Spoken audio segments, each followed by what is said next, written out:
Oh, alors là, je vais vous dire la vérité, je m'attendais pas du tout à une défaite du Barça pour ce match. Vraiment pas. Alors là, vraiment, j'aimerais commencer cette vidéo par dire et si cette Liga était relancée.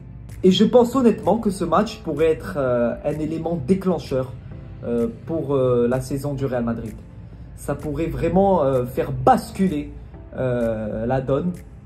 Et ça pourrait faire que le Real Madrid se relancerait totalement pour cette saison. Bref, bonjour à toutes et à tous et bienvenue pour ce nouveau débrief. Pour cette 13e journée de la Liga entre la Real Sociedad et le FC Barcelone. Victoire 1-0 de la Real Sociedad. Et j'ai beaucoup de choses à dire dans cette vidéo. Tout d'abord, j'ai envie de féliciter la Real Sociedad. Voilà, j'ai pas l'habitude de féliciter les autres équipes. Mais aujourd'hui, j'ai vu une équipe qui joue au ballon. J'ai vu une équipe qui était tellement fluide, tellement cohérente. Collectivement, le ballon bougeait tellement bien. Ils savaient ce qu'ils faisaient. Et j'aimerais dire, est-ce que vous voyez quand une équipe, collectivement, est solide, ça fait que tous les joueurs se comprennent. Et ça rend le jeu, déjà, plus beau à voir. Ça rend le jeu plus fluide et les occasions beaucoup plus dangereuses. C'est pour ça qu'on dit que dans le football, le collectif est tellement important et beaucoup plus important que les individualités. Tu peux avoir des individualités, mais quand tu as un collectif, tu peux battre n'importe quelle équipe.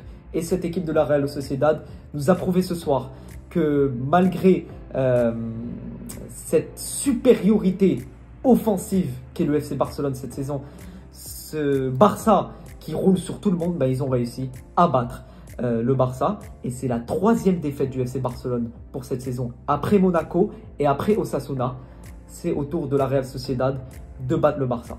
Tout d'abord, j'ai envie de revenir sur ce hors-jeu. Ce hors-jeu sur le but de Lewandowski que je vous mets juste ici à l'écran. Alors pour moi, ce qui me gêne dans cette règle à hors-jeu, c'est c'est trop détaillé. C'est vraiment au millimètre près et vraiment ça tue le football. Ça tue le football parce que le football devient vraiment paramétré. Je trouve que le football, vraiment, ça devient une sorte de paramètre à respecter, des règles qui sont tellement dures à respecter pour des joueurs de foot. Un joueur de foot, quand il est sur le terrain, il ne peut pas réellement faire attention à ce genre de choses. Un bout de pied, un bout de doigt qui dépasse et hop, hors-jeu, tu annules un but. C'est compliqué, c'est compliqué. Et c'est pas que pour le Barça, voilà. Même le Real Madrid a subi ce genre de hors-jeu. Et je pense que la règle du hors-jeu doit être revue. Je pense qu'un hors-jeu, ça devrait être l'ensemble du corps qui devrait être hors-jeu et pas un bout de pied, un bout de jambe. Vraiment, ça devient ridicule. Alors tout de suite, ce but annulé, je me suis dit dans la tête que ça va faire basculer le match. Et on l'a vu. Mentalement, le Barça a chuté et on a vu un excès de confiance du côté de la Real Sociedad après ce but annulé. Ils ont commencé vraiment à poser leur jeu, à jouer au ballon, à être beaucoup plus fluide, à vraiment ressortir du pressing correctement, à trouver des espaces.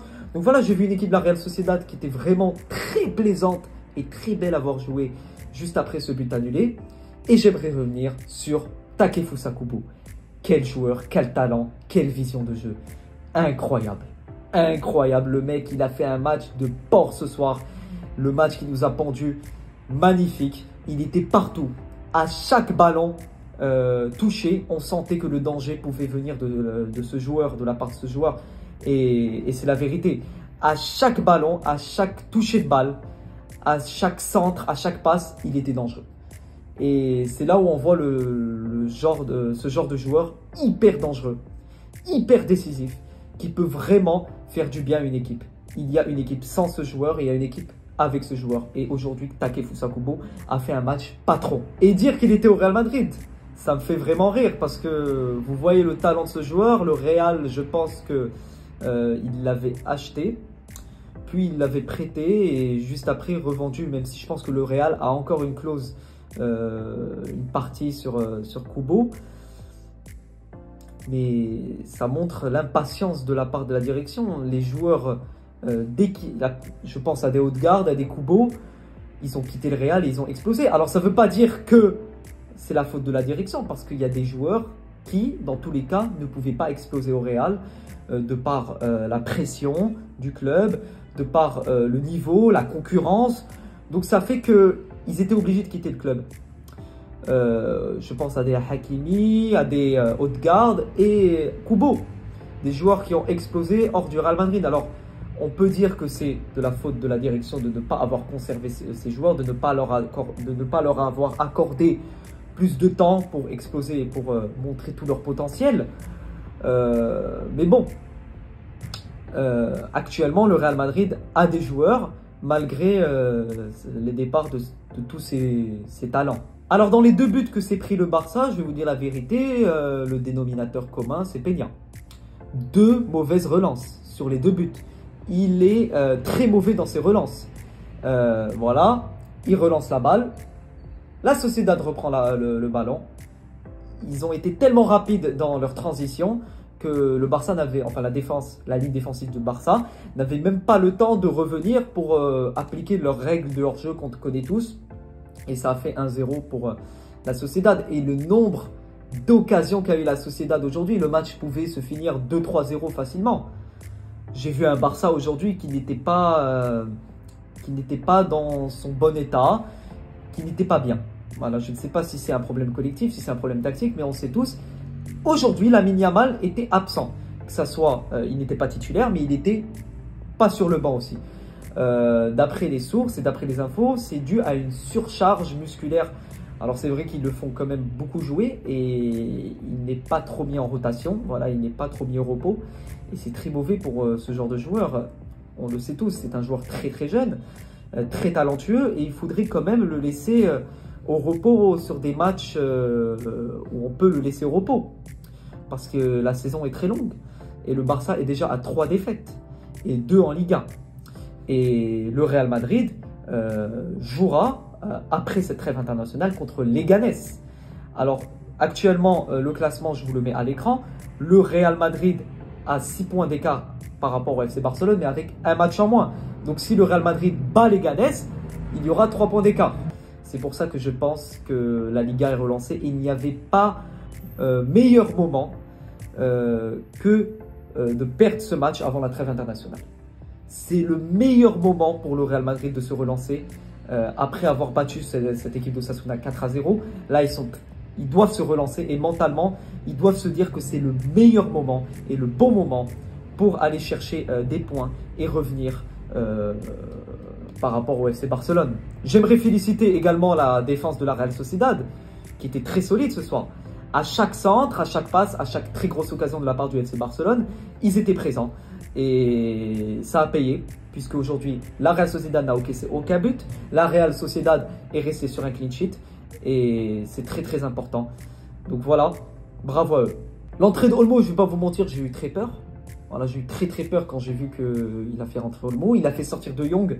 Et c'est totalement compréhensible. Je ne sais pas si vous l'avez remarqué, mais ces derniers matchs, De Jong n'est plus à l'affût. De Jong, il devra se rattraper pour retrouver sa place au Barça. Hein. Parce que les Casado et les Pedri et Olmo, ça va être difficile de leur enlever leur place. Hein.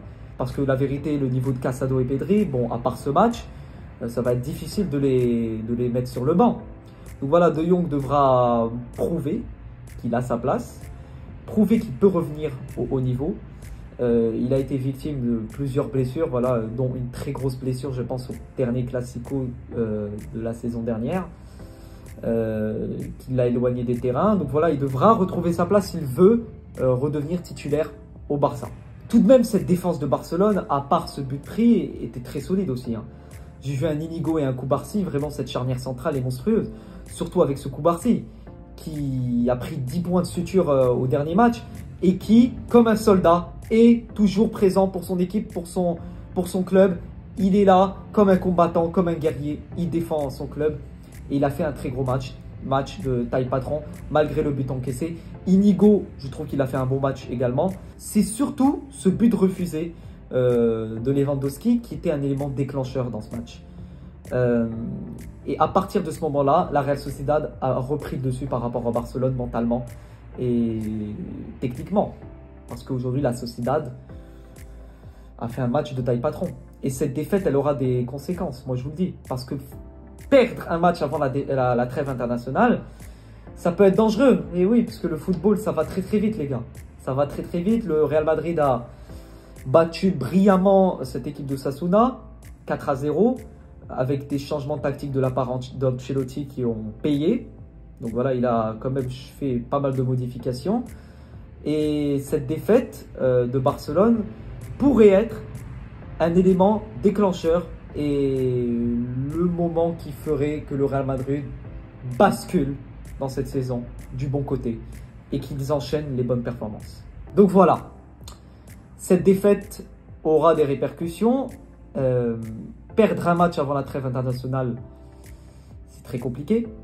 C'est le bon moment pour le Real Madrid de se relancer, d'enchaîner les bonnes performances et de remonter au classement par rapport à Barcelone.